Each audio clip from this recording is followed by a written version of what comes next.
Il y a un montant d'argent qui change tout. Pas 1 million de dollars, pas 100 000, 20 000 dollars, 20 000. Et la plupart des gens ne réalisent pas que c'est le vrai point de bascule. Pas parce que 20 000 dollars vous rendent riche. Vous n'êtes pas riche avec 22 000 dollars, mais parce que 22 000 dollars changent fondamentalement comment vous pensez, agissez et évoluez financièrement. C'est le montant qui vous fait passer du mode survie au mode croissance. C'est le point où l'élan commence, où les opportunités apparaissent, où votre cerveau sort du stress financier constant et commence à planifier plutôt que réagir. Et voici ce que personne ne vous dit. Les premiers 20 000 dollars sont atrocement difficiles. Chaque dollar est une bataille. Chaque mois est un combat. Vous économisez 500 dollars et une urgence de voiture de 400 dollars apparaît. Vous arrivez à 5 000 dollars et votre ordinateur meurt. Vous atteignez 10 000 dollars et les réparations dentaires coûtent 2 000 dollars. C'est épuisant, c'est décourageant et beaucoup de gens abandonnent parce qu'ils ne réalisent pas qu'ils poussent un rocher remonté. La partie la plus difficile est juste avant le sommet. Mais une fois que vous atteignez 20 000 dollars, tout change. Le prochain 20 000 dollars arrive plus vite, puis le suivant encore plus vite. Pourquoi ? Parce que les intérêts composés commencent à faire une partie du travail. Parce que votre psychologie change, parce que les opportunités s'ouvrent, parce que vous n'êtes plus en mode survie. Vous êtes en mode construction. Voici pourquoi tout change encore plus après 20 000 dollars. Les changements psychologiques, les changements mathématiques, les changements d'opportunités. Et pourquoi ce jalon spécifique est le point de bascule que personne ne reconnaît, mais que tout le monde ressent une fois qu'il le traverse. Commençons par le seuil de 20 000 dollars lui-même. Pourquoi 20 000 ? Pourquoi pas 10 000 ou 50 000 ?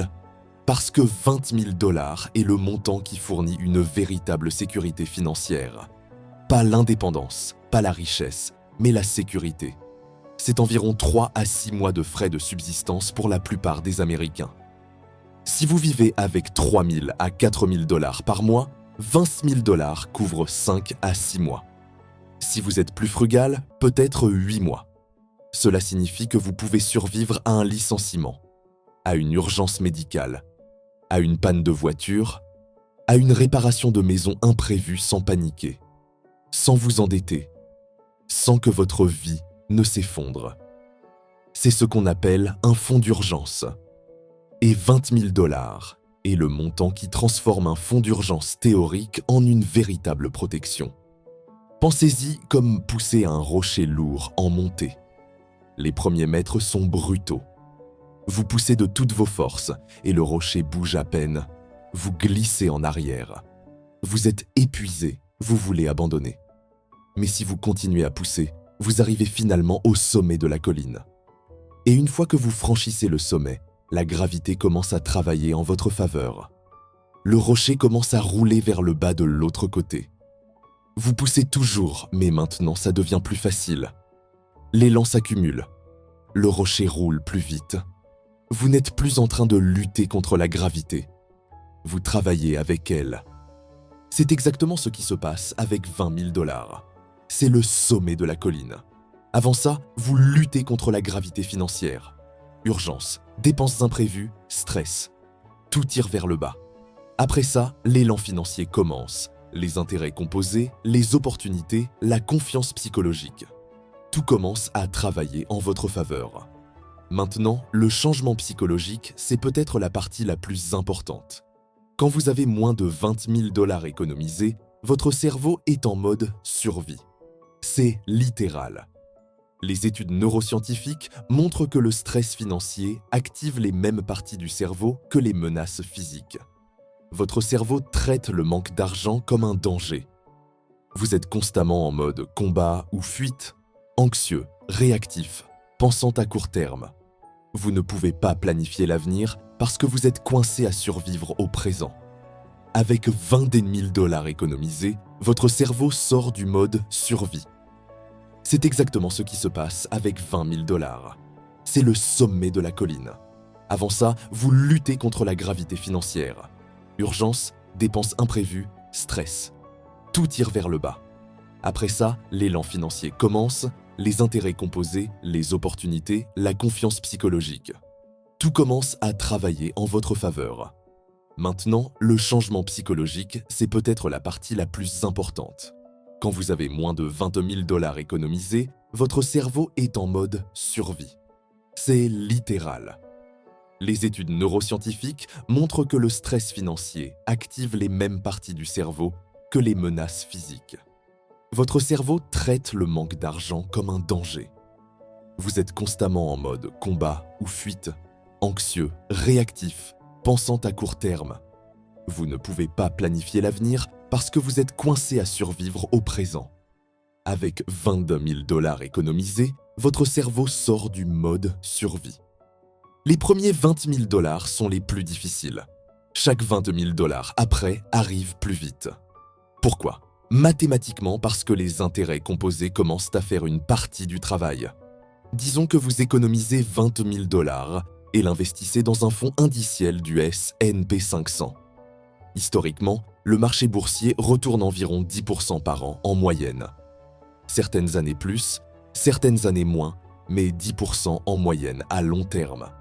Si vous avez 20 000 $ investis à 10%, vous gagnez 2 000 $ la première année sans rien faire, juste en le laissant là.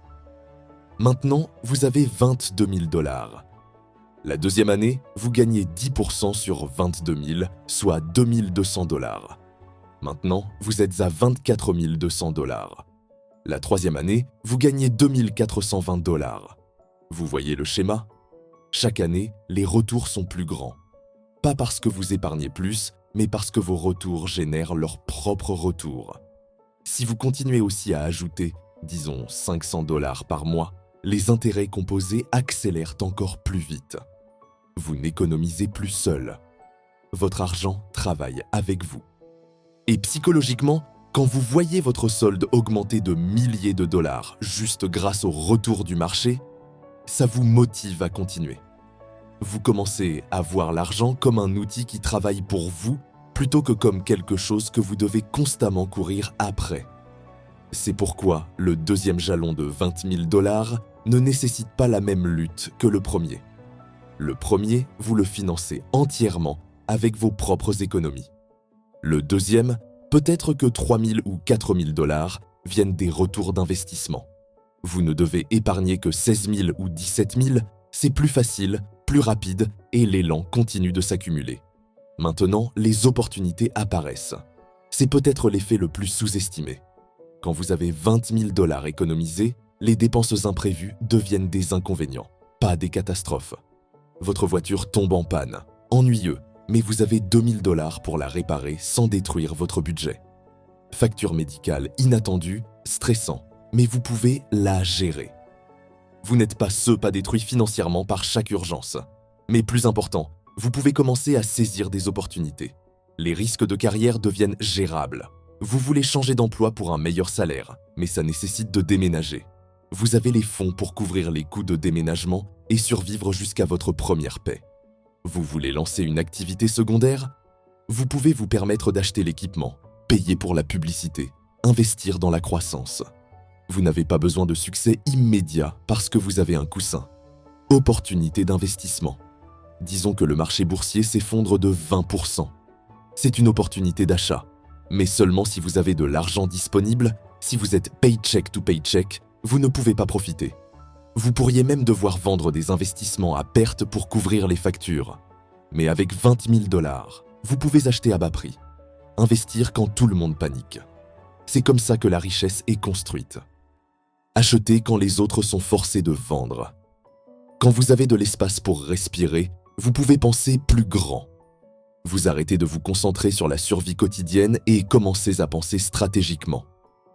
Comment puis-je augmenter mes revenus ? Quelle carrière devrais-je poursuivre ? Où devrais-je investir ? Ces questions ne peuvent être abordées que quand vous n'êtes pas constamment inquiet de payer le loyer. Maintenant, passons des petites dépenses aux grandes décisions. Quand vous êtes en mode survie financière, vous vous obsédez sur de petites dépenses. Le café latte à 5 $, l'abonnement streaming à 15 $, le déjeuner à emporter à 12 $. Vous essayez de renier chaque petite dépense, et bien sûr, ces petites choses s'additionnent, mais elles ne vous rendent pas riche. Économiser 5 $ par jour économise 1825 $ par an. C'est bien, mais ce n'est pas transformateur. Une fois que vous atteignez 20 000 $, votre mentalité change. Vous arrêtez d'obsession sur le café et commencez à vous concentrer sur le logement, la croissance des revenus, la stratégie d'investissement, les décisions qui font réellement bouger la valeur nette. Devriez-vous vivre avec un colocataire et économiser 800 $ par mois sur le loyer? Ça fait 9 600 $ par an, bien plus impactant que renoncer au café. Comment pouvez-vous augmenter vos revenus de 10 000 $ par an?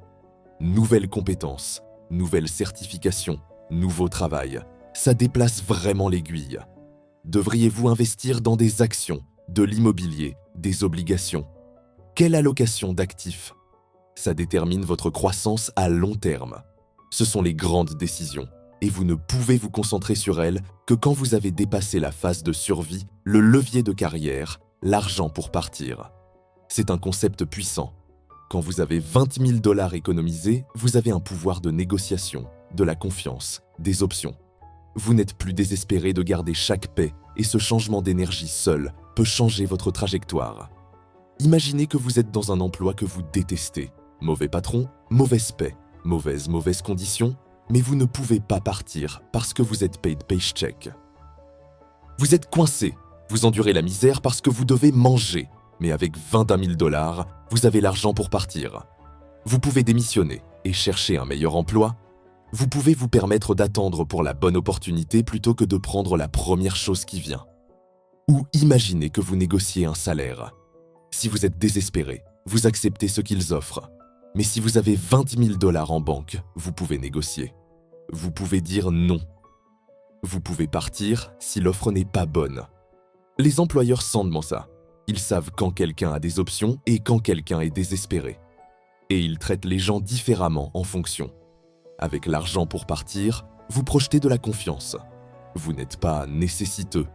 Vous êtes précieux et ça se traduit souvent par de meilleures offres, de meilleures conditions, plus de respect. C'est psychologique, mais c'est puissant. Et ça commence à environ 20 000 $. C'est le montant qui vous donne juste assez de coussins pour ne pas être désespéré. Et ne pas être désespéré vous donne du pouvoir. Maintenant, l'avertissement critique. La pire erreur, dépenser les 20 000 $ dans un actif qui se déprécie comme une nouvelle voiture. C'est le piège que beaucoup de gens tombent dedans. Ils atteignent 20 000 $. Ils se sentent riches pour la première fois. Ils veulent se récompenser. Alors, ils achètent une nouvelle voiture ou ils améliorent leur appartement, ou ils font des vacances chères et soudainement, ils sont de retour à zéro. Ou pire, ils s'endettent. C'est catastrophique parce que 20 000 $ n'est pas une récompense. C'est une fondation. C'est la couche de base de la liberté financière à long terme. Si vous la dépensez, vous devez recommencer.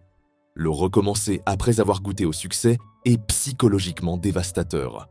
Beaucoup de gens ne se remettent jamais de dépenser leur premier coussin financier significatif.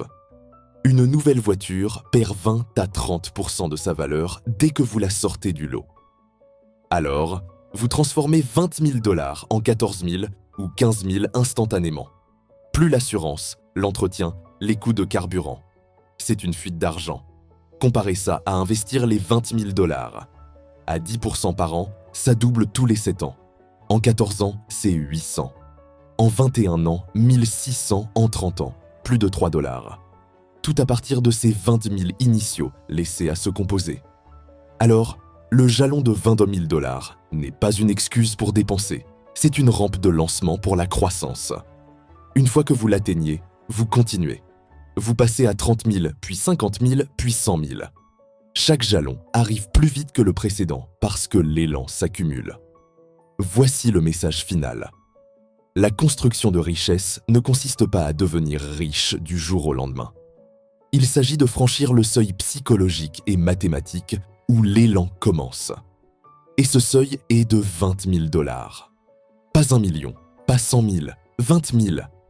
C'est le point où vous arrêtez de survivre et commencez à construire, où votre cerveau sort du mode stress et entre dans le mode planification, où les intérêts composés deviennent visibles, où les opportunités apparaissent, où vous gagnez du levier de carrière, où vous passez de vous inquiéter des petites dépenses à vous concentrer sur les grandes décisions.